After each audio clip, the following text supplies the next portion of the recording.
Pancreatic cancer is one of the deadliest cancers. Just 1 in every 9 people diagnosed survive beyond 5 years. And doctors, they have begun trialling some new ways to improve those statistics. Joining us now is Dr. Lorraine Chantrell from the GI Cancer Institute and Head of Oncology at Wollongong University, and Danny Goulburn, who lost his wife Rochelle to pancreatic cancer. Good morning to both of you. Doctor, it is just unacceptable that in 2019 someone diagnosed with pancreatic cancer has around 10% survival rate. That's absolutely right. It's completely unacceptable. And we really need to do something different to try to change those statistics. And what we're trying to do at the GI Cancer Institute is to think about things differently and to give novel treatments prior to surgery to try to improve that cure rate. Doctor, why is it so hard to detect? Pancreas cancer is difficult to detect because it's an organ that's deep in the upper abdomen, and it often, when cancer occurs within it, it doesn't cause any symptoms at all. Yeah, it's just it's frightening, isn't it, the statistics? And when you compare it to 5-year survival rates, for example, for breast cancer and melanoma, 91%, and as we mentioned before, the 5-year survival rate for pancreatic cancer is only 8.7. I mean, that is a huge contrast. Yeah, it's really bad. And I think that although we've been trying very hard to change those statistics, we are not doing a good enough job. We, in fact, have some of the best scientists in the world in Australia working on pancreas cancer. And so it's not for lack of trying, but we really need to think about doing things differently in order to change those terrible outcomes.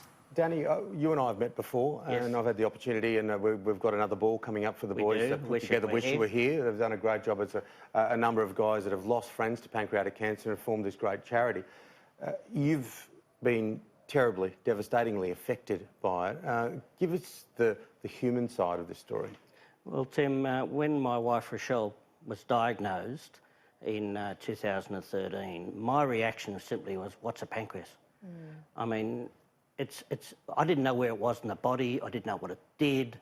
And I think that's a general awareness in the community. With the common cancers, you get a blemish on the skin and you go to the doctor, you see your skin. Women constantly know exactly if they get a lump in the breast. They go to the doctor. A pancreas is just one of those organs that don't seem to have any sort of awareness about them. It's a very small organ behind the stomach. And it does some important things for your digestive system. And it really has been, pancreatic cancer has been a forgotten cancer. It's a silent cancer. It's also a neglected cancer. It hasn't had the funding that's required to investigate it, to research into an early detection, similar to a PSA, for example, in prostate cancer. And with the lack of early detection, we really do need sophisticated treatments, and that's where clinical trials from the GI Cancer Institute are so important. One of the trials, for example, Master Plan, I know that if that was available 5 years ago, I believe my wife could be here today. Yeah, I'm so sorry to hear your story there, Danny. And as you said, those trials are certainly coming on board. We'll bring you in again, Doctor. Immunotherapy, it's been spoken about quite a lot. I've actually spoken to some other doctors who have some amazing success rates in melanoma and also other types of cancers. But can you talk us through what immunotherapy is and how it can perhaps help with pancreatic cancer? So thank you, Janie. So yes, immunotherapy has really revolutionised treatment for many other cancers, including melanoma, lung cancer and kidney cancer, for example.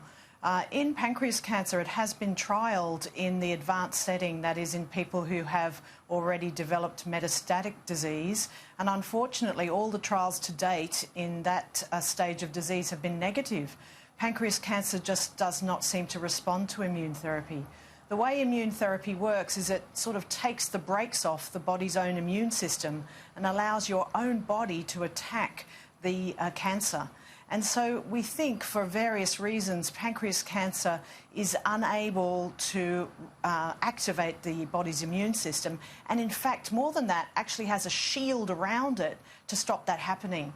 So some of the work we're doing in conjunction with the clinical trials that Danny's mentioned is to include into those trials some really important medical research to have a look at that shield around the tumour and to see what characterises it so that we can try and break it down. And we also want to, for example, look at the microbiome within people with pancreas cancer to see if that influences the response to immunotherapy.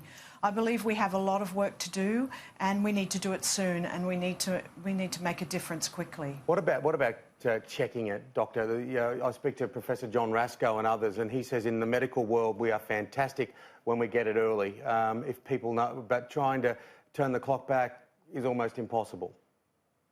That's right. So getting it early is difficult, and I suppose one of the things that we want to do in this campaign is to raise awareness of the disease and to tell people that if they do have very vague symptoms of upper abdominal pain or a change in their bowel habit or perhaps development of diabetes when a person doesn't have risk factors for diabetes or a worsening of existing diabetes, that those people should go to their doctors and request screening for pancreas cancer with an ultrasound or a CT scan.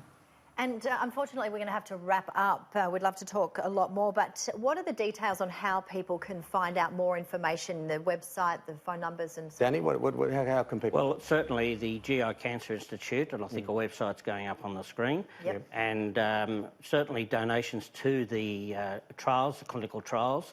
The one that Lorraine is talking about is called Neo Impact.